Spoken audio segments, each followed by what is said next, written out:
This episode is sponsored by Kerkering Barberio, your trusted partner in tax, audit, and outsourced accounting services. Serving Sarasota, Manatee, and the greater Tampa Bay area for over 50 years, KB helps clients achieve their personal and business goals. Visit kbgrp.com to learn more. Hello, and welcome to the Business Observer from the Corner Office podcast. I'm Mark Gordon, managing editor of the Business Observer. Today's guest is Jason Lutzk, chef and owner of Grace Restaurant in Pass-a-Grille Beach. Jason, thanks for being here. Welcome. Thank you for having me. Really appreciate it. Awesome. So you've done some really cool things in restaurants and hospitality we're going to get to in a second, but start with what you're doing right now. Tell us a little bit about Grace and what that is. Grace Restaurant is in Pass-a-Grille Beach, located on 120 8th Avenue in Pass-a-Grille. We are a casual yet fine dining restaurant with a focus on Mediterranean, French, and Asian cuisine. So that's kind of where we're at right now. We just started up a new summer menu with some more lighter kind of salady kind of new specials and new additions to the menu. Excellent. But you've been doing some pretty interesting things in the Tampa Bay restaurant market for quite some time now. Tell us about your kind of history, your career, what you've been up to before Grace. Yeah, I was born and raised in Tampa Bay and spent a good chunk of my culinary career here. I got my start with some help from my father, who was a resident and local as well, born and raised.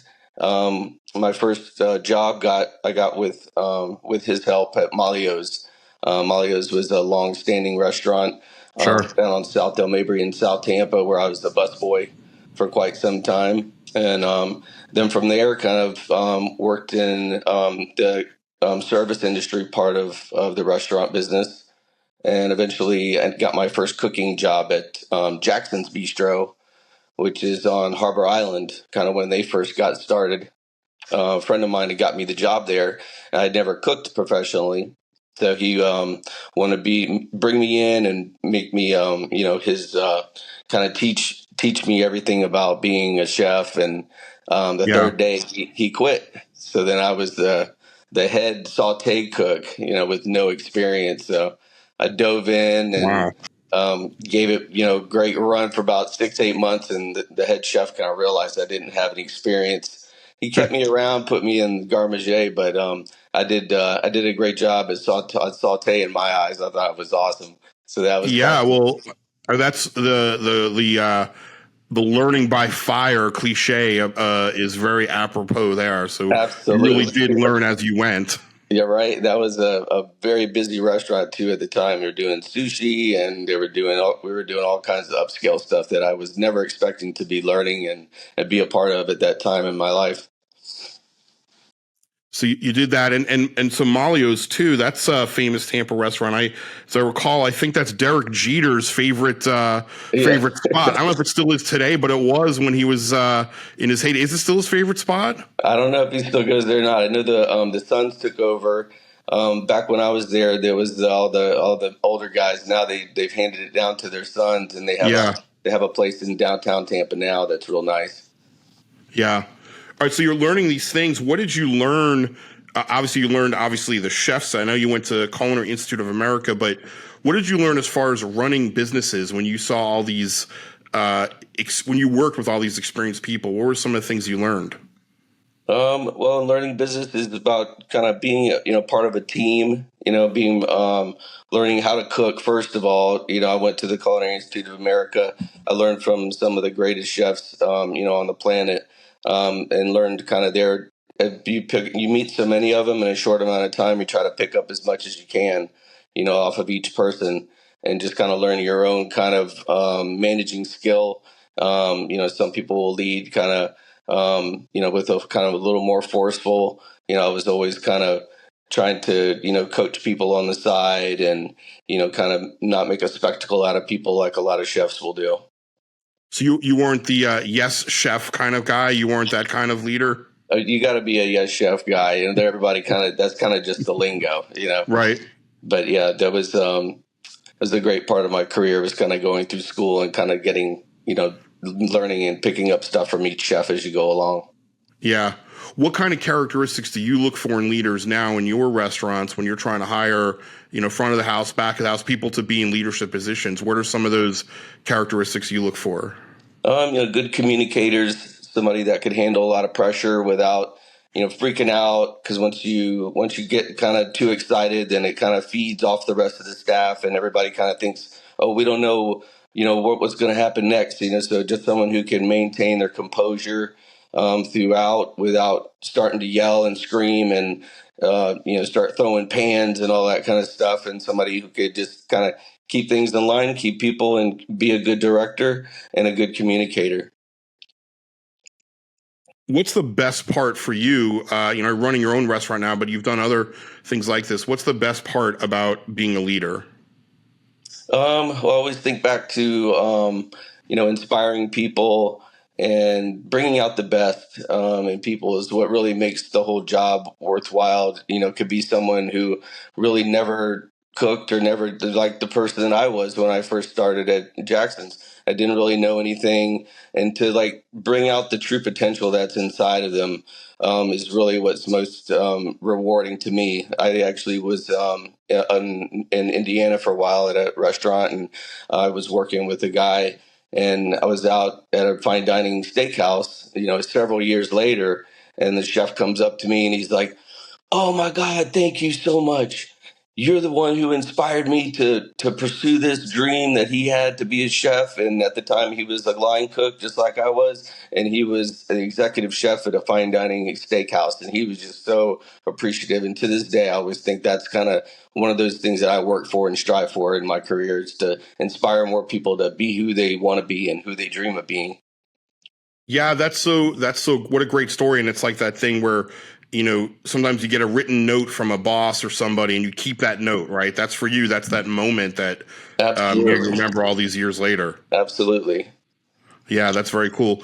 On the flip side, what's the most challenging part about being a leader? Well, the challenging part right now being a leader is just, maintaining, costs, labor costs, and part of being, keeping things, directive, bringing in the staff, but keeping who you can. It's the kind of the cost of being in business is probably the most challenging thing for us right now. Yeah, I'm gonna talk in a few minutes about the challenges in the restaurant industry for sure. And that's cost is definitely one of them. You touched on this a little bit, but what's a piece of leadership advice that you've received in your career that stands out to you today that's helped you be a better business leader? Um, Leading by example, I think, has always been a big thing for me. Um, never criticizing, like I stated before, criticizing kind of on the side and pulling people to the side instead of making a spectacle out of them as they if they make a mistake, and just because they fall short, kind of do it off to the side instead of like screaming in front of everyone to make them feel like belittled. I think those are kind of the main things that I've always stuck with throughout my career, is being respectful of people's feelings, and at the same time getting your point across. And if it needs to be done in a demanding way at a certain time, when you hit that point. And, we'll all have that breaking point, but at the most, is just maintaining composure even as a leader. And when something happens, being respectful of people's feelings and how they're gonna react. And you could end up losing a very valuable person because you freak out on them. Yeah, as you said, lead by example. It's so important, right? To hold that, keep your composure when things are going bad around you. Is there something, restaurants have a high failure rate, especially when you open them. And I'm not saying necessarily a failed restaurant, but is there something that stands out in your mind, a failure, something you want to mulligan on, something you learn the most from a setback in your career? Well, my setback probably was when I was going through. I'd be talking about in the past. Is that what you're referring to, or? Yeah. So I struggled a little bit getting through, education, and it's just, staying on the path. I got absorbed into being a server, making a bunch of money, and kind of would let my studies and stuff go by the wayside. So I kind of maintained. I dropped out of school for a little while, but I always had a desire to really achieve, get a diploma like my father and my grandfather and my uncle, and kind of be a success in the world's eyes, and having some credentials to move forward. So I eventually kind of realized that, there's more to life than just going out, having fun, making quick cash and going out every night, and really focused on my career and moved forward, and graduated from the University of Tampa like my dad did, and then graduating from the Culinary Institute of America, and then moving forward to pursue my dream and be where I am today. That's pretty awesome that you were able to be resilient and stick with that. Good for you. Thank you. Yeah. So I want to go back to the restaurant industry, but before we get into the challenges, I want to know, do you watch or have you watched the show Top Chef? Yes, I have watched it.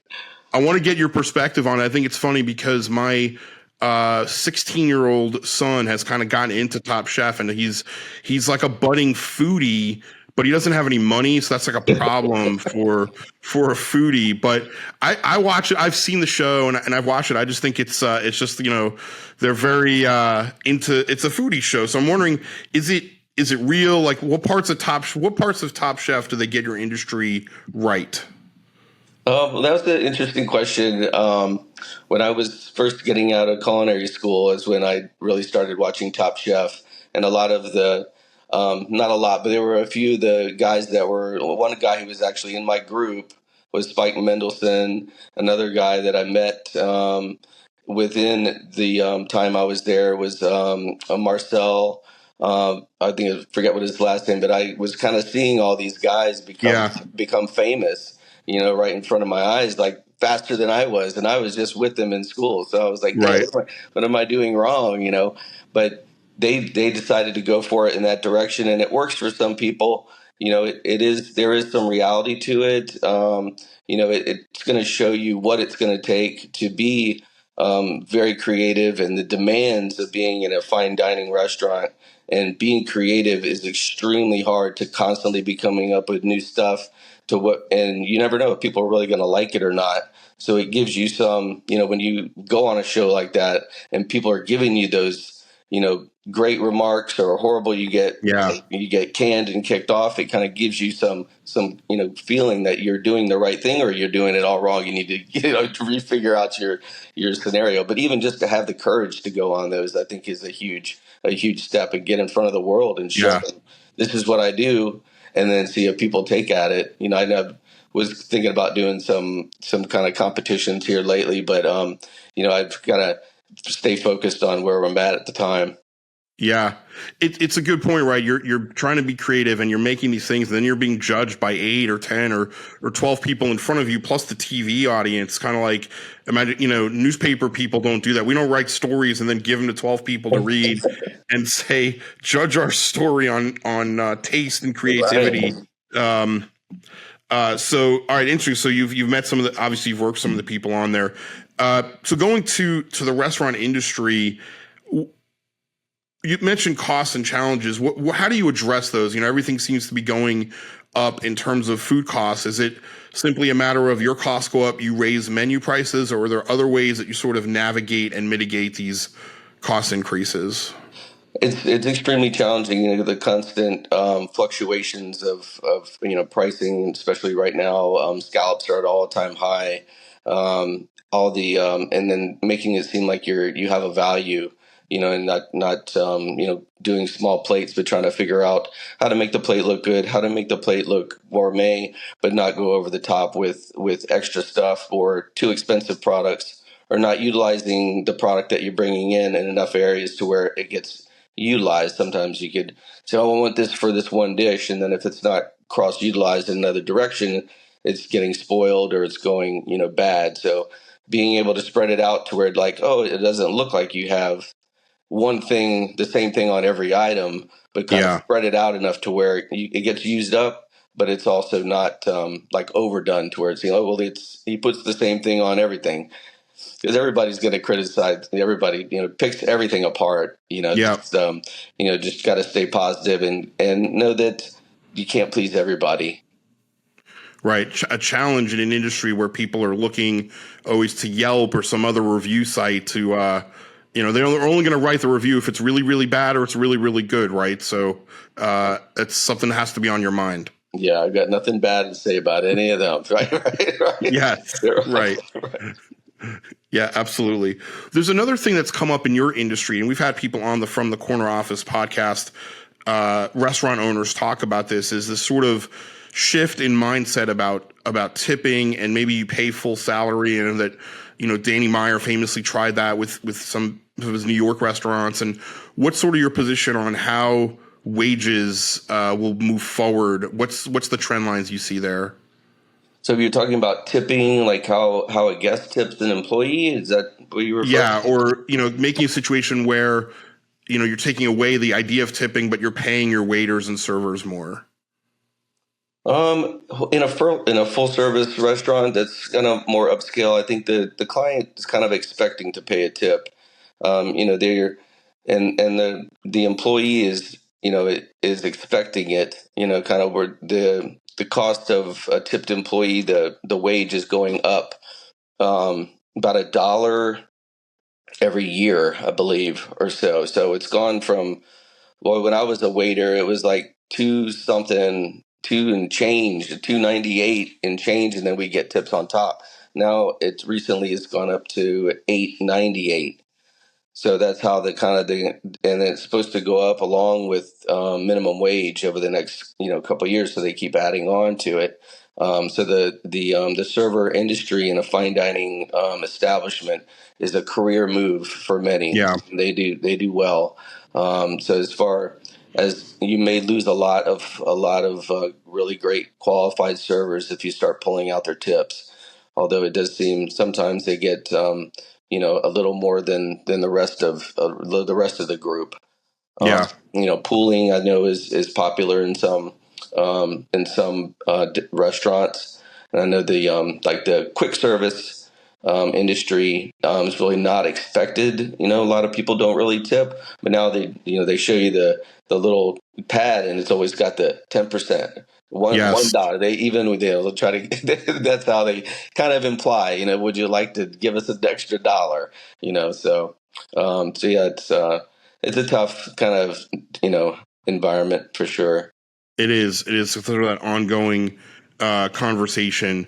All right. And so going back to Grace, the restaurant, what's kind of your day to day now? And are you sort of hands on in the kitchen on day to days, or what's sort of your approach right now and strategy there? Yeah, I've been I'm very active in the kitchen. I'm hands-on almost every day of the week. Right now we're open 6 days. We're going to do some summer hours where we kind of decrease a little bit through August and September. Um, I will get up and do my computer work throughout the morning, and then I'll work the line. Currently, I've been doing what's called Inside Expo and Garmager, where I'll pull the tickets, call them out to my other two cooks, or just one cook, depending on how busy it is. And then together we'll plate up food and send it out. And then we'll work the expo line, usually from the inside, if no one is staffed for the outside, if it's too slow. It just all depends on the flow of business and how much is coming in. If we're really busy, we'll have an outside expo person, or I'll go around to the outside if we have a full staff. Kind of as the summer comes along, we'll kind of thin down the staff in the kitchen a little bit, and kind of get it to where the labor costs aren't so high. And then from there, we'll all shut down the kitchen together. We do family meal for our staff every day. So we'll put up food and we'll all kind of eat together. And then we open back up. Right now we're opening at 4. We're going to start opening at 5. Do 5 to 9 for August.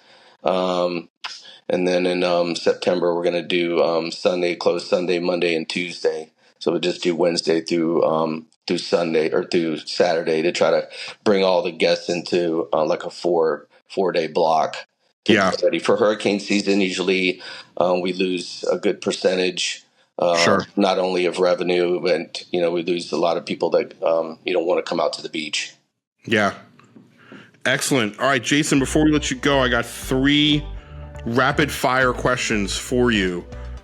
Okay. what would be your preferred vacation destination? Beaches or mountains? Beaches, for sure. Beaches, even though you run a restaurant, I'm fascinated by that. You run a restaurant on a beach, but you're still a beach vacation person. I like it. I always just see it from a distance. When I pull up, I see the parking lot, and sometimes I'll walk over and if I have time and look at the beach. But it's actually better to set your feet in the sand, and I'm a surfer, so I'm taking some time off in September. Maybe I'll go chase some hurricanes again like I used to do.